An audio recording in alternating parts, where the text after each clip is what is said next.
Poštovani gledatelji, dobra večer i dobrodošli u posljednju epizodu posebnog izdanja poduzetničkog mindseta.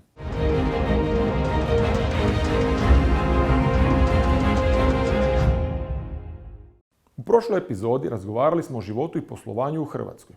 Tako su mogli čuti razmišljanja Jakova Urbanka iz HSM Informatike, razgovor možda i dva najpoznatija stranca u Hrvatskoj, Paula Bradburya i Ana de Jonga, te promišljanja o svijetu i životu našeg najpoznatijeg astronoma Korada Korlevića.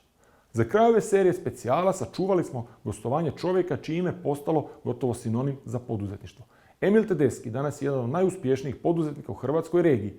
Predsjednik uprave većinski vlasnik Atlantic Grupe, uspješno vodi ovog tržišnog giganta već gotovo 3 desetljeća.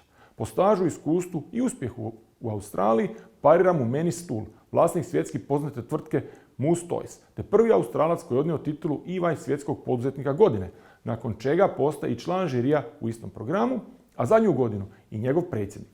Pogledajmo prvi dio razgovora Emila Tedeschija i Mannija Stula, snimljenog posebno za konferenciju Poduzetnički mindset.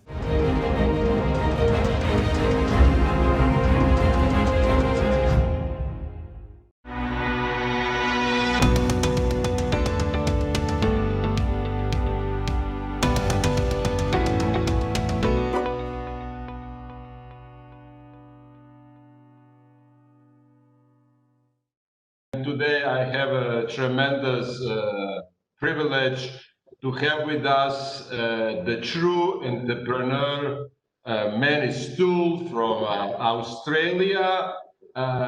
To cut the long story short, the Manny has been voted the Entrepreneur of the Year globally by the EY.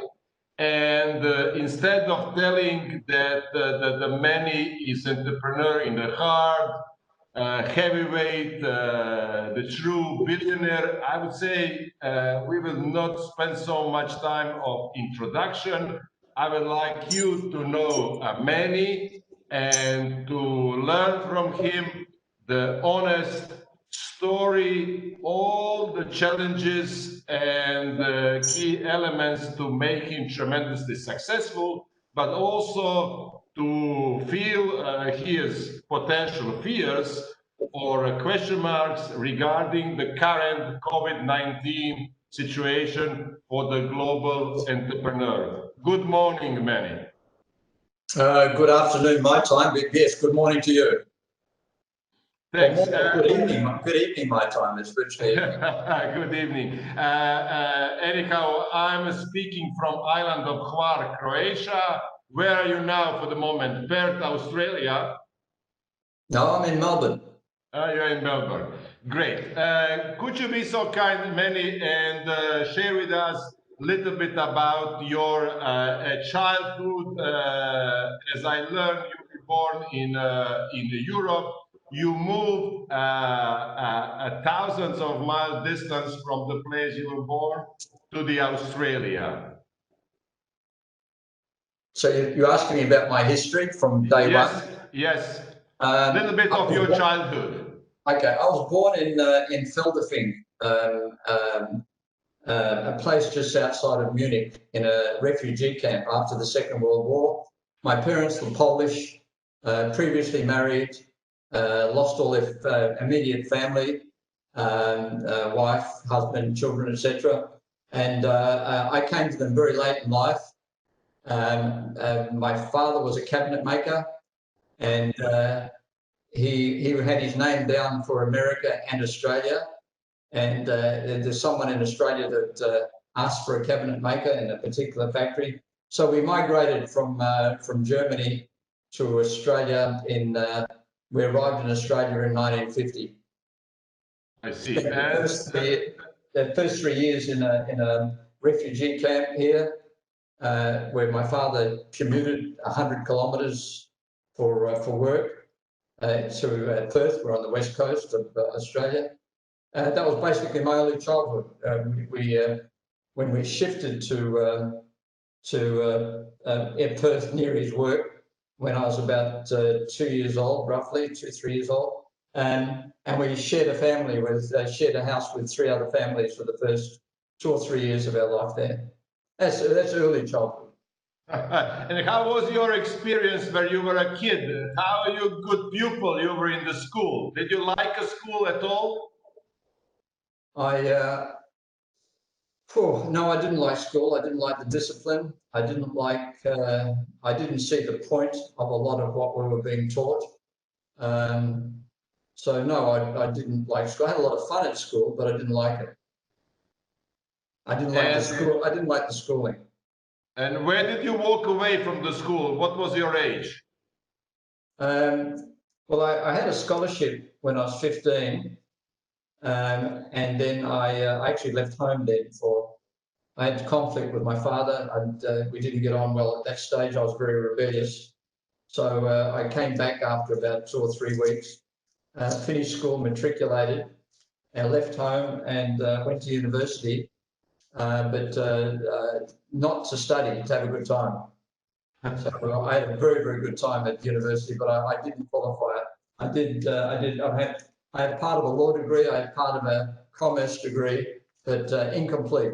I didn't finish. And what was your first business experience? When did you make your first $1,000? My first experience, I started a gift company, and I had no idea what I was doing, but I just decided that that's what I wanted to do. I found a cutlery set that I liked the look of from Scandinavia, and decided that that's what I wanted to do. I learned very quickly that a Scandinavian product in Australia was too expensive, and then sort of evolved from that. But I was basically working from home, but just hard work. That's all it was. It was just hard work without any money. Mm-hmm. And how long you were, let's say, from the day one as an entrepreneur until the first company, Skansen, become something, let's say, sustainable? How long did it take?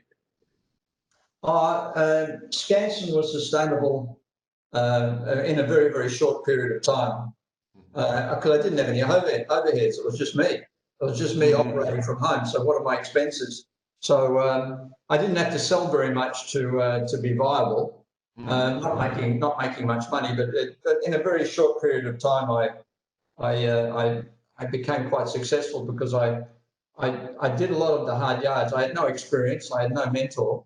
So a lot of what I did, I had to learn myself as I was going. So I spent a lot of time with retailers, learning, showing them product, getting to understand, and through trade magazines, through various sources, I found a couple of good products which seemed to be very good. They took off, and the business took off. I see. And in the end, you know, you're faced with Skansen flourishing with the IPO of Skansen. When did you come to the point that you decided that you should introduce more investors into your company? And was it a hard decision for you? I've never introduced investors into my company, and I never will, if you can never say never, because I like to have control over my own destiny. So the idea of, you understand, I started the business in '74, and I had the ambition of becoming Australia-wide. And because I was in Perth, in the most isolated capital city of the world, and I wanted to sell throughout Australia, Sydney and Melbourne were the main market. So that's like selling from New York to Los Angeles at distance-wise. So, or the other way around, Los Angeles to New York. So it took 5 days for the product to be transported from the West Coast to the East Coast. And I learned very quickly there was no point in my having the same product as everyone else, because I could just buy it locally, quick delivery, rather than waiting for mine. So I had to do stuff that was different, innovative. And that became part of my DNA, not because I was particularly creative and not because I had this desire. It was simple, my perception, it was necessity. And it was that necessity that became part of my DNA, to think differently, to look at things differently, and to do stuff differently that no one else has got, and be ahead of the market. That was quite unusual, I don't know, 45 odd years ago. But that became part of my DNA, part of my strength. And that's what transposed into Moose. And that's one of the reasons why Moose is so successful. It's very innovative, very creative, and we do set trends. But obviously, Skansen was on a small scale, with Australia at that stage a population of about 20 million. And now Moose we sell to the world, but that's a separate story. So the IPO was not to introduce other investors. The IPO was for me to sell out. I needed to get out. I wanted to get out. I'd had enough. I'd accomplished everything I wanted to accomplish. And the purpose of it was to extract myself from the business. And what was your feeling in the moment of selling the Skansen? It was your baby. Did you have any? No, there was no remorse, because obviously it was my baby, and I felt strongly about the company. But you've got to understand, I'd had enough, and I had this feeling of being trapped. And this is probably something very relevant to the entrepreneurs you have in Croatia. Is that, I mean, when I started Skansen, and right up to about a year before I exited the company, I had a very strong passion for the company. I loved getting up in the morning. Didn't matter how many hours I was working, 14, 16 hours a day, 7 days a week. It didn't worry me, because I really, really enjoyed it. I had a goal, I had an ambition, I loved it. By the time I was ready to sell out, that had gone. No other reason, no more complicated than that. So what was my emotion? Relief to get out. And did you have a clear idea the moment you were selling, you were immediately go to invest in some other business? Or No. It's my goal was to retire. So that was around about early 1990, 1991. And I was 40 odd years old, and I had no intention of working again. That was my ambition. So I was very busy. I had a lot of projects which I can go into, but none of them were related to being in business.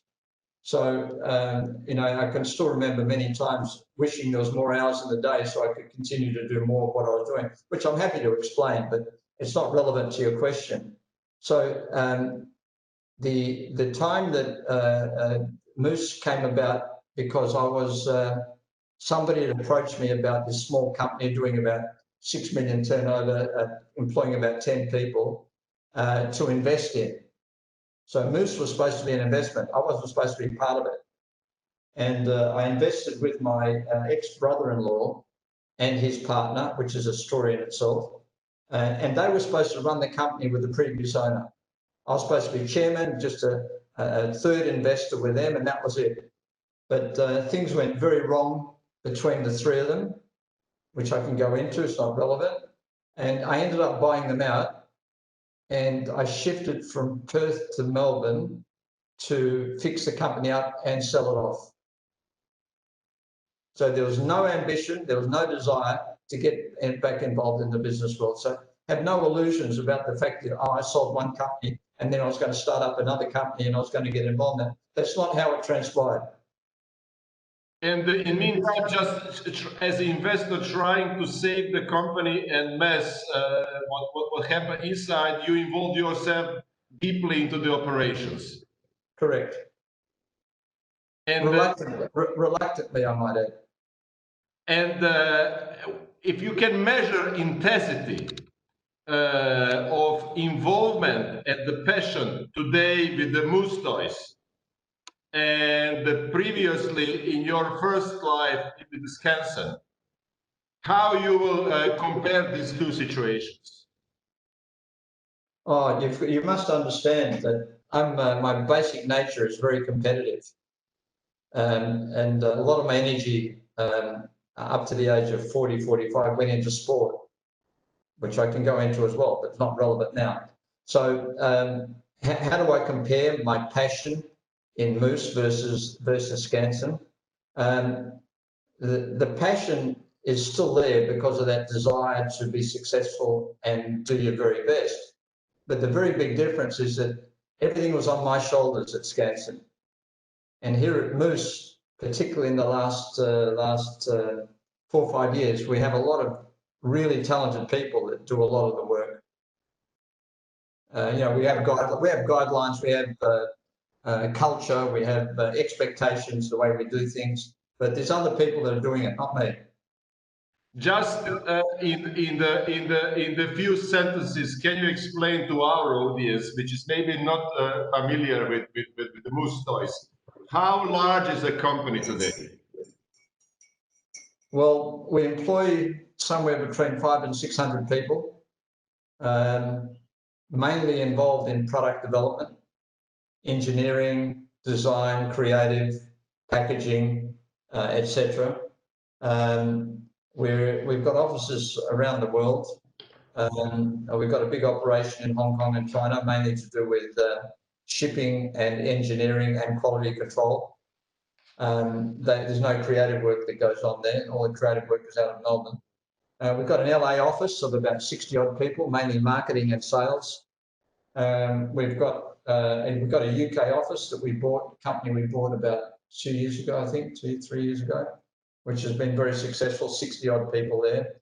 And the UK company is now our hub for going into Europe direct. But our model was to sell internationally through distributors. So we didn't need people on the ground in the various countries, so overheads were comparatively low. So the model was simply to sell to the distributors on a lower margin. They would get the bulk of the profit, but we would control everything. We always have controlled everything. So roughly the size of the company. Great. And can you share with us a little bit of your view and experience how much COVID-19 hit your previous business model? Did you change anything? Did you need to adapt? And how you see the situation with the COVID-19? Well, for us, you've got to understand, creative people being together is important in terms of they feed off each other, and creative people tend to be quite emotional and supportive of each other. And suddenly we're all isolated in our homes, and it's created all sorts of tensions, emotional issues, and not just for us, obviously, for a lot of other people. So we've been able to continue through Zoom. So that's been working fine for us. And our productivity is still not as great as it was, but it's still good. But it's different. It's not the same as it was. So that's had an effect on us. Not being in the office has had an effect on us. You may or may not be aware, but Melbourne has been in lockdown now for quite a while. And when I say lockdown, a high level of lockdown, because we've had a lot of deaths and a lot of infections, mainly due to government incompetence, which is another story. So it's created all sorts of pressures here within the organisation. So since March, since the middle of March, our UK office, 60 odd people, our LA office, 60 odd people, and our Melbourne office, 400 odd people, I don't know what, 300, 400 people, have all been working from home. So has that changed the way we operate? Has that changed? Huge changes. But we've adapted. It's like a lot of things. You can only deal with the reality that's in front of you, and you can only make the best of what's there. So that is what we're doing.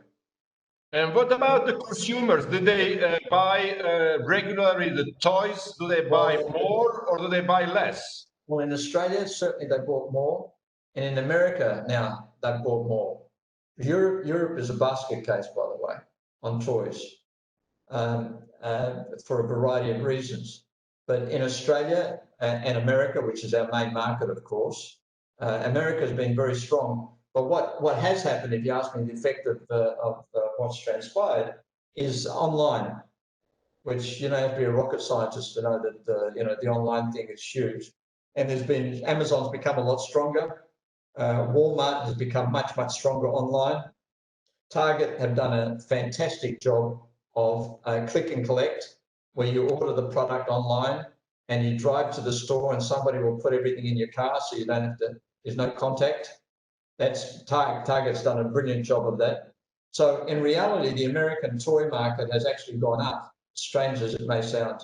But that's strange. It shouldn't be that strange, because what's happened is there's certain categories which we're not particularly strong in that have done well: arts and crafts, games, etc., etc. It's basically for entertaining children at home, where we were more focused on the novelty, creative, crazy stuff.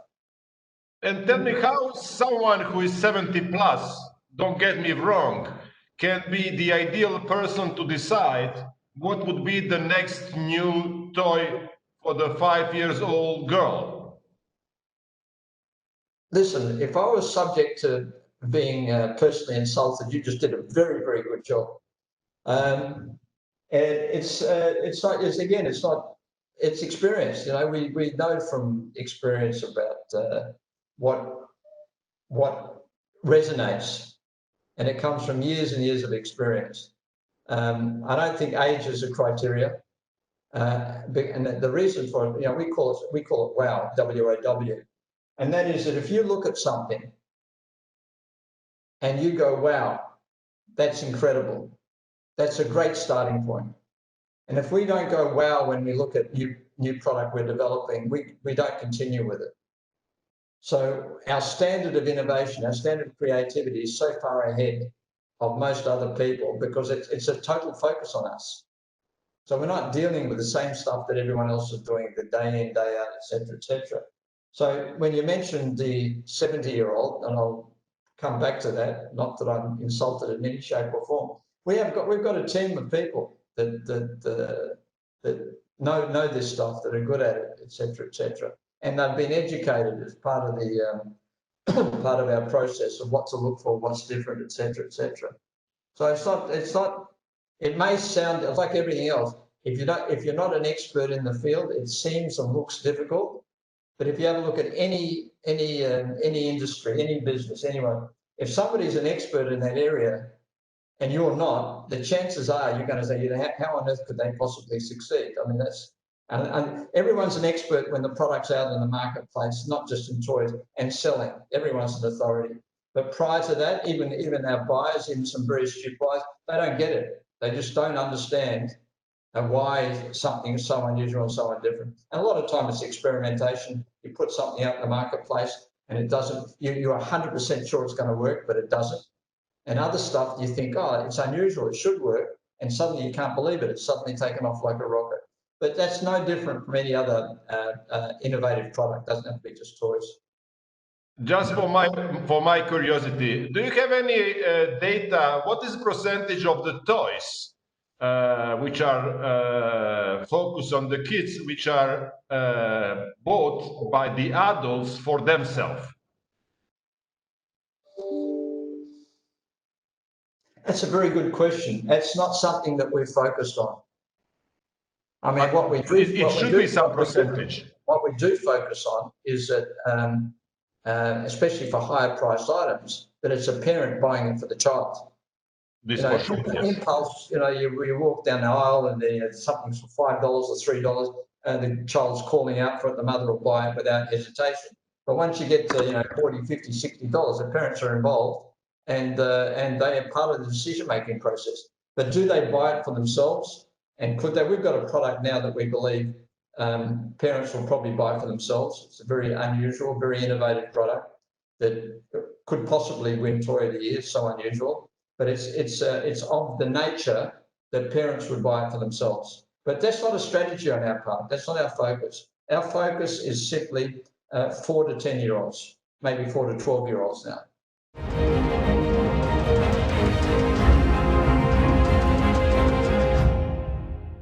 Bio ovo prvi dio razgovora Emila Tedeschija i Manyja Stula. Ostanite dalje uz nas, vidimo se uskoro.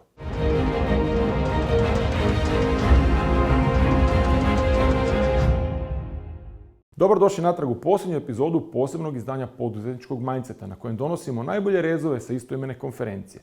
Nastavljamo s razgovorom Emila Tedeschija i Mannyja Stula.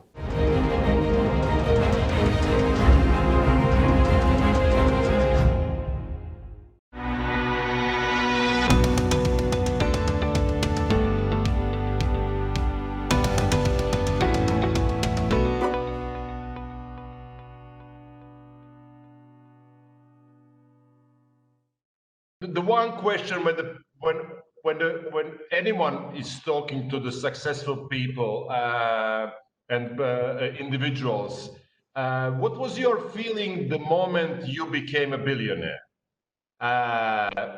Probably I know the answer, but I'm asking this not because I'm a billionaire myself, but I can intuitively come to the answer, but I would like to learn from you. Did you change at all when you saw your name on the billionaire list? Did it mean anything to you? Like, okay, I did it. I prove it to my father, to whom I didn't go well in my childhood. Did you fix your relationship with your dad? Now, you're talking about three different things here. Let's go back to the one with my father. What was your question about my father? Did you fix your relationship because you said you had? Yeah. Okay. So both my parents were always very supportive of me. There's no question. But my father was very strong-willed, and he had no grey areas in his belief system. Probably one of the reasons why he's so healthy. Everything was black and white for him. There's no grey areas. And unfortunately, in retrospect, most of the time he was right. And when I say unfortunately, because at that time when I was a teenager, I didn't believe he was right. So hence the conflict, and we're both very strong-willed. When I started my own business, and I started to become quite successful myself, I realized it wasn't my father that had the issue, it was me that had the issue, because it was the way I was responding to him. Because he is who he is, and he was who he was, I should say. And there's nothing wrong with that. It's just the way that I was perceiving it and I was treating it, because he just always spoke what was on his mind. He didn't carry, it was just always 100% honest. And a lot of what he said to me, I didn't agree with and I didn't like. So hence one of the many reasons we had conflict. But when my business started to take off, our relationship improved dramatically. And it had nothing to do with the success of the business. What it was to do with was the way that I was perceived. He didn't change. He was exactly the same before, after, in between, whatever. It was me. So I dropped all that trying to fight him and argue with him and doing whatever. And our relationship was fantastic. When I was about, you see, I'm Jewish, and both my parents suffered hugely during the war. And my father was probably one of the most intelligent people I know. He spoke 10 languages, he's self-educated. He was leader of his trade union in Lodz in Poland. And he was what I would call an intellectual giant. But in spite of his intelligence, and in spite of his logic, he would not buy anything German. Simply out of principle for what transpired during the war and what he saw transpire. So when I was about 26, I had the opportunity of, at that stage, you could lease a car and get full tax deductibility. Again, not important. But the car I wanted to get, I can still remember clearly, it was a BMW 320i. I can still see it to this day. And I went to him and I said, look, this is the car I'm going to get. This is the reason, this is the logical reason why I'm going to holds the best appreciation value. It's a big decision on my part, etc., etc. Again, I gave him all the reasons why, the logical reasons why that's the car I wanted to get. And he said, I said, if you don't want me to get it, I won't get it. It's simple as that. And he said, look, it's your life, it's your money, it's your decision. He said he wouldn't buy it, but he's genuinely okay with me buying it. So I bought that car. My next car, because I happen to like cars a lot, my next car was a Porsche 911. Now that's a completely different ball game. Again, I went to him and I said, look, whatever it was. What I found out afterwards, this is the point I'm trying to make. What I found out afterwards is that my father was boasting to his friends that his son was driving a very expensive sports car. So our relationship improved dramatically, but not from him. It all came from me. So our relationship was fine all the way up to when he died for the next 20 odd years. Yeah, nice to hear. And what about the first billion? That's a different story. I was talked into by my marketing people to do an interview with the Australian Financial Review they thought it would be a very good thing for the company. So I did the interview, it went well, but what I didn't know was the guy that did the interview was the guy in charge of making the billionaire list in Australia. And he put me on the billionaire list, and I was furious. We've got a top class lawyer, one of the best in Australia. And I went to him and I said, look, I want this stopped. You can sue them, you can do whatever, but I just want it stopped. And he said, I can still remember his exact words. He said, you will create more trouble by trying to stop it than just letting it go. So if you ask me how I felt about it, I was angry, extremely angry, because I prefer not to be anything, ironically becoming the EY Entrepreneur of the Year. But I prior to that, I definitely didn't want to be known, I didn't want to be seen. So if my reaction, I wasn't happy about it. And how was your? How did you feel at the moment when in Monaco you've been voted entrepreneur of the world by EY? The most impactful thing for me at the time when I won it, and I'd been told that I wasn't going to win it by somebody that was on the inside. So when I won it, it was a huge shock, a genuine shock. In fact, I was in the toilet when they were about to announce it because I believed I had no chance. It was academic. But my immediate reaction, and it's ironic that you mentioned my father, I wish my mother and father were there. The moral and ethics into a business. What about continuously telling the truth to the people, or potentially what about not telling the truth or lying? How this can affect the relationship and the business in general? So one thing I'd like to address,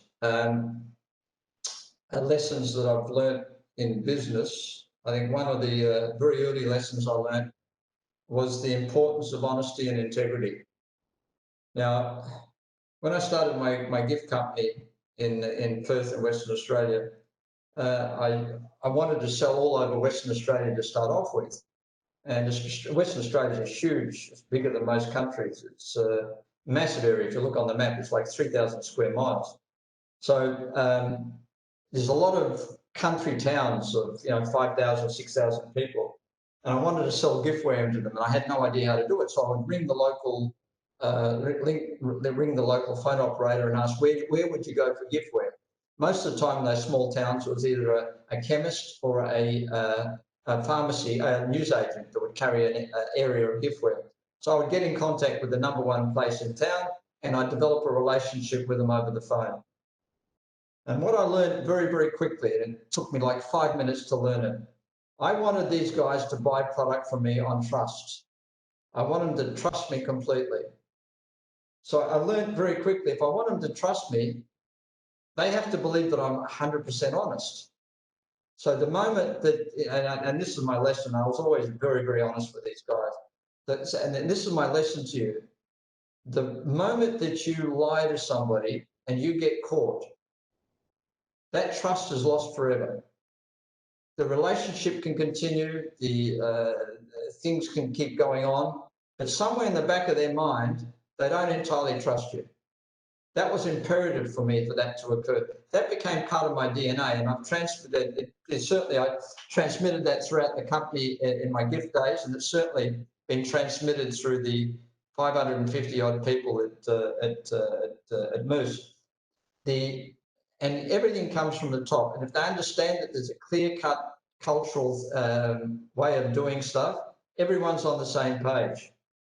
And I say that in the context of when we decided to go into America direct, and other than Lego, no external company had ever been successful in America. There were so many companies that had come in and failed. And again, I can go into the story of how we were successful in America, but one of the things that we did, we were 100% honest with Walmart, Target, and Amazon. 100% honest with them. If we said to them that we were going to spend $1 million on TV promoting the product, yet we didn't have enough sales to justify that, we still spent the money because we'd given our word. So that integrity, that honesty, they absolutely love us because they think Australia, everyone in Australia is honest because of the way we've handled it. But everything we do with them is on the highest level of integrity. So much so that in 2017, I think, we won Supplier of the Year to Walmart, Target, and Amazon. And no one had won all three in 1 year because they don't like to award it to, Amazon don't like Target, having a Target, et cetera, et cetera. So my point being that if you want to be successful, it's not necessary. It's so tempting to lie, to expand, especially if you're selling. So I say one of the things that's very, very important, I'm not talking about being honest, I'm not talking about being stupid honest. Like if you see somebody that's really overweight, you don't say, oh, you're fat. That's being honest, but it's not being nice and it's not appropriate. So, I mean, use your common sense. But I do say maintaining a trust and an honesty and a relationship with people, with everyone you deal with, is very, very important. For example, with our factories in China, always we've treated them with respect and we've always paid them on time. And we know people that try to take advantage of the factories in China. They try to screw them, they try to squeeze them, they try to take advantage, especially if they're in a position of strength. And we've never done that. So what happens is that if the factories have got 8,000 people and they've got only a certain number of workers and suddenly things become very, very busy, we always get preference because they trust us, they know us, they know what we stand for. And if we say we're going to pay them in 30 days, we always pay them before the 30 days is up. So again, what I'm trying to convey to you is if you want to be really successful in business, I think it's important to maintain a high degree of honesty, integrity, and it's hard to win, but once you've got it for life. But you can lose it just like that by one silly moment.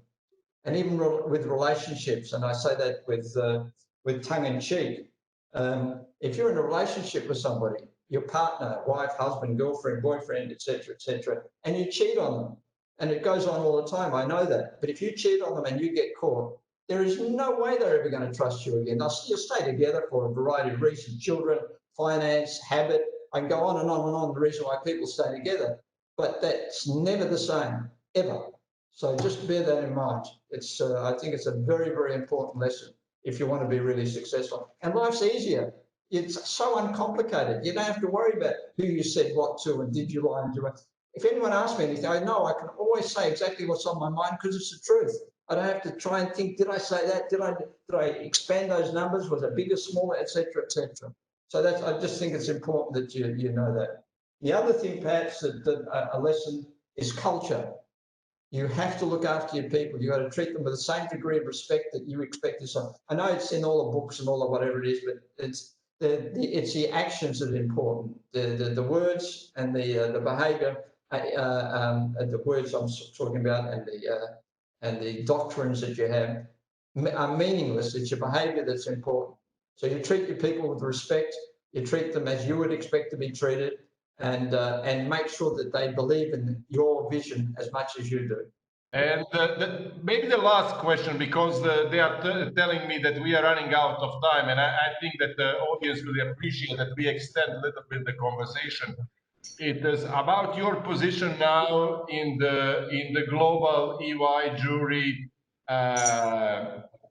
thinking and deciding who is going to be next EY Entrepreneur of the Year. How is to be on the side of the jury and evaluating national champions where all of them are great entrepreneurs and only ones need to have the prize? How do I feel about the process? I tell you, it's a lot easier being on that side than being a candidate, I can tell you. Certainly a lot less pressure. But the EY have got a very good process in terms of arriving at the winner. And it's like a 7 or 8 point checklist. And every year I've been in, bar one, and even in that one, I knew who the winner was, even though there was a bit of contention. The winner stands out. And you always narrow it down to 1 or 2 people, but the winner stands out. Like this last year was a no-brainer. The woman from India was just a quantum leap above. She's a remarkable woman, just remarkable on many levels. So it sounds like an onerous process, and it is. It's quite lengthy, but I think it's as fair and as equitable as you can get, and the right winner is always chosen. Thanks. Look, Manny, we could go, and I would have the bunch of other questions, but I would like to thank you for your very honest approach. Maybe my question were a little bit more personal than you were expected, because my idea was to show to the audience, which are hundreds of entrepreneurs and the high-level executives, that everything behind the business, it's very much emotional, it's individual, it's personal, and there is in the end the huge hard work and dedication, and that no success is happening over the nights. And also, if someone is a real entrepreneur, always stays entrepreneur, it is always the first, second, third chance, and the ball is always within the playground. It's just important to play and try to win. Sure. But I think one thing's very, very important for Croatia. There's 4 million people in Croatia. That's true. So with a country the size of Croatia, entrepreneurship is critical. And whatever is being developed and I'm sure there's a great pool of talent in Croatia. And whatever's being developed in Croatia, whoever's developing it, whoever's doing the entrepreneurship, they have to think globally. They have to think aspirationally. Does the product, does what they're doing, does the technology, whatever it is that they're doing, can that have an impact on the world? Because there is no question it's a shrinking world, even though the coronavirus, of course, has sort of separated people a bit more, but there's no question that the global aspect is imperative. If it can't work globally, think twice about doing it. The second thing I would say is that if you have a look at a country the size of Croatia with 4 million people, you have a look at a country like Israel. I don't know what the population of Israel is, 4, 5, 6 million or whatever it is. So Israel is surrounded in one of the most hostile environments that you can possibly imagine. I mean, most of the surrounding countries are bent on the destruction of Israel. And look at the technology and look at the entrepreneurship coming out of Israel. Little tiny country that's doing so much great stuff. Extraordinary. And I say but it's become part of the culture there now.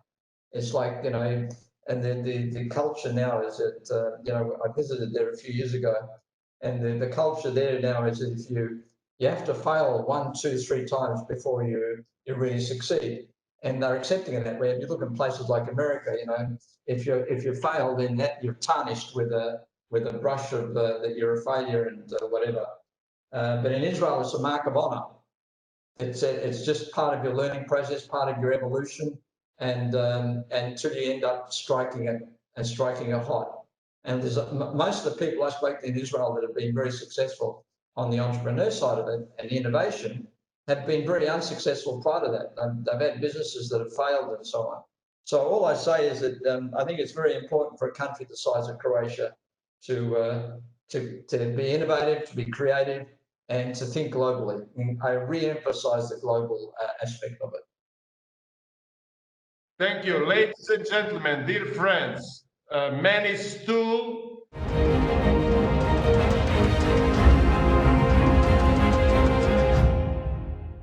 Bili su ovo Emil Tedeschi i Manny Stul. Ostanite dalje uz nas jer slijede poslovne vijesti koje su obilježile tjedan.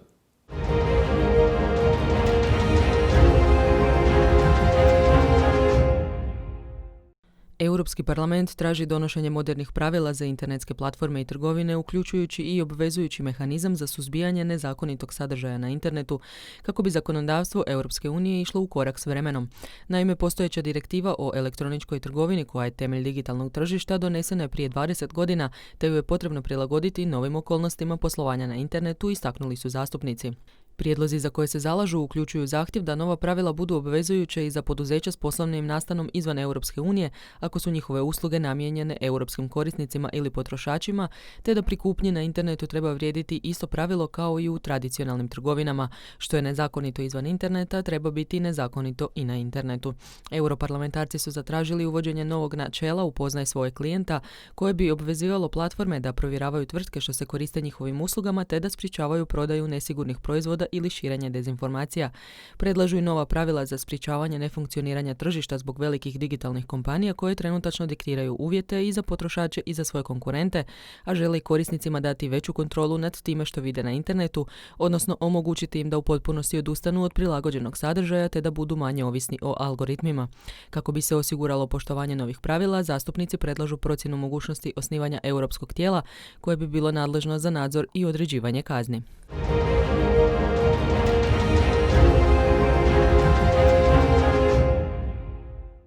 Zbog povećanog broja novo oboljelih od koronavirusa u Zagrebu i epidemioloških mjera, otkazan je zagrebački advent. Potvrdila je to Olivera Majić, zamjenica zagrebačkog gradonačelnika. Majić je naglasila kako će onaj prepoznatljivi advent zamijeniti nekakav drugi model, no još ne znaju kako bi to trebalo izgledati. Razrađujemo epidemiološke mjere i vidjet ćemo nakon svih svetih ćemo imati više informacija, rekla je Majić.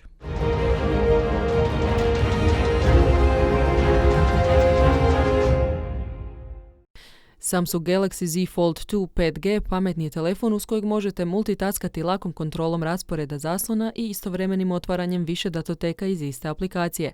Stvaranje impresivnih fotografija i videozapisa sada je još lakše, a mnoge će razveseliti i mogućnost snimanja bez ruku. Samsung Galaxy Z Fold 2 5G pruža i potpuno novo iskustvo s dizajnom uz kojeg ćete osjećati kao da imate dva uređaja u jednom. Dok je pametni telefon sklopljen, veličina zaslona je 6,2 inča, a za potpuni doživljaj sadržaja otvorite zadivljujući 7,6 inčni zaslon koji je izrađen od iznimno tankog savitljivog stakla. Na velikom zaslonu možete neometano koristiti sve aplikacije jednako kao i kada je pametni telefon sklopljen.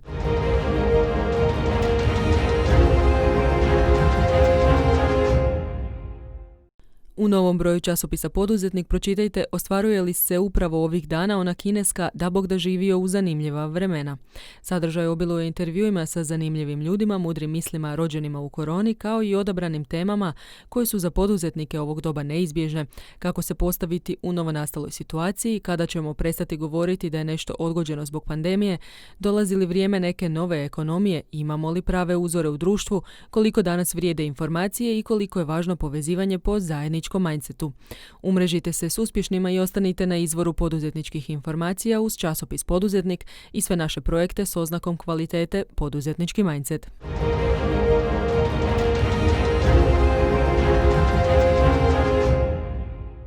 Bila je ovo serija epizoda posvećenih konferenciji Poduzetnički mindset u kojima smo mogli čuti brojna razmišljanja i poglede na poduzetništvo i život u Hrvatskoj.